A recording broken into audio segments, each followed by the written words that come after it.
HSC পরীক্ষা আরও খবর জানাতে রাজধানীর Azimpur girls school and college থেকে যুক্ত হচ্ছেন ফরহাদ বিন নূর, আর রাজধানীর আগারগাঁও থেকে বৃষ্টি ও জলাবদ্ধতার খবর জানাতে যুক্ত হবেন সিফাত শাহরিয়ার।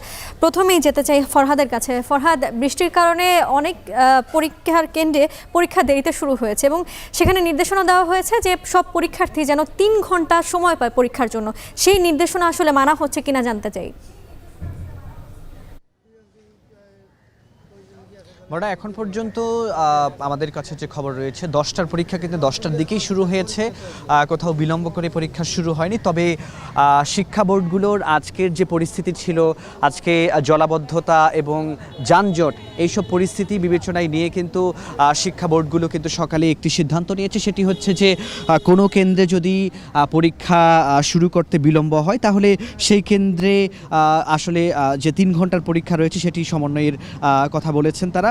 অর্থাৎ যদি পরীক্ষা 10টার জায়গায় 10:30টায় শুরু হয় তাহলে একটাই শেষ না হয়ে সেটি শেষ হবে 1:30টার দিকে। এভাবে করে আসলে সমন্বয়ের কথা বলছে শিক্ষা বোর্ডগুলো। এবং আরেকটা বিষয় একটু জানাতে চাই, আজকে আমরা গণমাধ্যমের সঙ্গে কথা বলেছি ঢাকা শিক্ষা বোর্ডের যে চেয়ারম্যান অধ্যাপক তপন কুমার সরকার। তিনি কিন্তু জানিয়েছেন যে এই বছর আমরা যেটি দেখেছি যে করোনা পরবর্তী সময়গুলোতে কিন্তু সঠিক সময় অর্থাৎ একাডেমিক ক্যালেন্ডার অনুযায়ী এপ্রিল মাসে যে এইচএসসি ও সমমানের পরীক্ষা শুরু হবার কথা সেটি কিন্তু করোনা পরবর্তী গত 3-4 বছর আসলে সেভাবে শুরু করা সম্ভব হয়নি।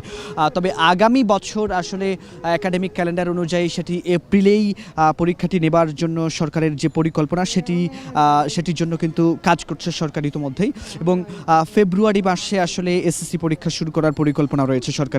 আরেকটি বিষয় জানাতে চাই যে আমরা আসলে এখানে সকাল থেকে যে চিত্রটি দেখেছি সেটি হচ্ছে পরীক্ষা 10টায় থাকলেও এখানে আমরা দেখেছি যে অনেক পরীক্ষার্থী আসলে খুব তাড়াহুড়ো করে একেবারে পরীক্ষা শুরু হয়ে যাবার পরেও আসলে কেন্দ্রে অনেককে আমরা আসতে দেখেছি। অর্থাৎ অভিভাবক শিক্ষার্থীরা যেটি আমাদেরকে জানিয়েছেন যে তারা আসলে জলজট এবং যানজটের কারণে নানা রকম ভোগান্তিতে কিন্তু পড়েছে, আমরা সেটি দেখেছি। এবং আরেকটা বিষয় একটু বলতে হয় যে আমরা এখানে আসলে অভিভাবকদের সঙ্গে কথা বলেছি, তারা বলছেন যে পরীক্ষা পেছানোর তাদের একটা দাবি ছিল, সেই দাবি কিন্তু যেহেতু এবার আসলে আমরা দেখছি যে পরীক্ষা সংক্ষিপ্ত সিলেবাসে নেওয়া হচ্ছে এবং পরীক্ষার্থীরা কিন্তু সময় পেয়েছে 17 থেকে 18 মাস সময় পেয়েছে, যেখানে 24 মাস আসলে সময় পাবার কথা। অর্থাৎ যেহেতু তারা সময় কম পেয়েছে সে কারণে কিন্তু এবার পরীক্ষাটাও কিন্তু সংক্ষিপ্ত সিলেবাসে নেওয়া হচ্ছে। তো বর্ণা, এই ছিল আমার কাছে রাজধানীর Azimpur government girls school and college কেন্দ্র থেকে এইচএসসি পরীক্ষার সবশেষ। ফরহাদ, ধন্যবাদ। এবার সিফাতের কাছে যেতে চাই। সিফাত, জানতে চাই যে বৃষ্টির কারণে যেসব সড়কে জলাবদ্ধতার সৃষ্টি হয়েছিল সেসব সড়ক থেকে পানি নামতে শুরু করেছে কিনা এবং আবহাওয়া অফিসের তথ্য কি বলছে?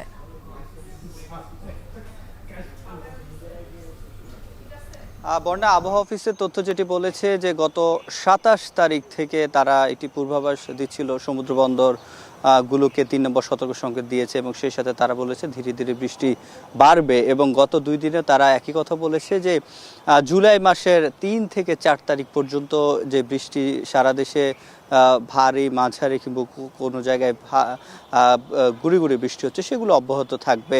এবং ঢাকার কথা যেটি বলছে যে গত 24 ঘন্টায় 35 মিলিমিটার বৃষ্টিপাত হয়েছে, যেটি আজকে আরও বেশি হওয়ার কথা তারা বলছেন। এবং জুলাই মাসের অর্থাৎ এই সপ্তাহ পুরো সপ্তাহে জুড়ে ঢাকা সহ সারা দেশে যে বৃষ্টিপাত সেটি অব্যাহত থাকবে।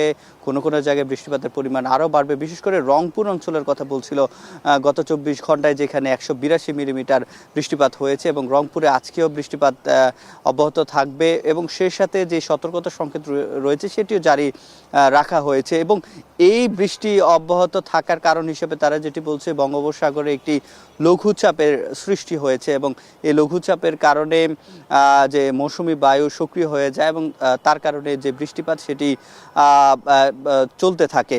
এবং এই লঘুচাপ যেটি সেটি পশ্চিমবঙ্গে এবং তৎসংলগ্ন যে এলাকা রয়েছে বঙ্গোপসাগরের উপকূলে অবস্থান করছে, যার কারণে এটি নিম্নচাপে পরিণত হওয়ার আর সুযোগ নেই। এবং নিম্নচাপে যেহেতু পরিণত হবে না সেক্ষেত্রে সেটি ঘূর্ণিঝড় কিংবা আরও বেশি ভারী বৃষ্টি সেটি বাড়বে না, তবে এটি বৃষ্টি অব্যাহত থাকবে, যার কারণে আমরা জলজটের একটি সৃষ্টি হয়েছে, নগর জুড়ে যানজটেরও সৃষ্টি হয়েছে। তাতে সকাল থেকে যারা কাজে বের হয়েছেন, যারা শিক্ষার্থী রয়েছেন, তারাও অনেকটাই বিপাকে পড়েছেন। এবং এটি যেহেতু অব্যাহত থাকবে, সেক্ষেত্রে আবহাওয়া অফিস বলছেন যাতে সকলকে বৃষ্টির কথা মাথায় রেখে কাজে বের হওয়ার কথাই তারা জানাচ্ছেন। তো বর্ণা, এই ছিল আমার কাছে আবহাওয়া অফিস থেকে সবশেষ। আমাদের সাথে যুক্ত ছিলেন সহকর্মী সিফাত শাহরিয়ার এবং এর আগে যুক্ত ছিলেন সহকর্মী ফরহাদ বিন নূর। এদিকে চট্টগ্রামের সকাল থেকে মুষলধারের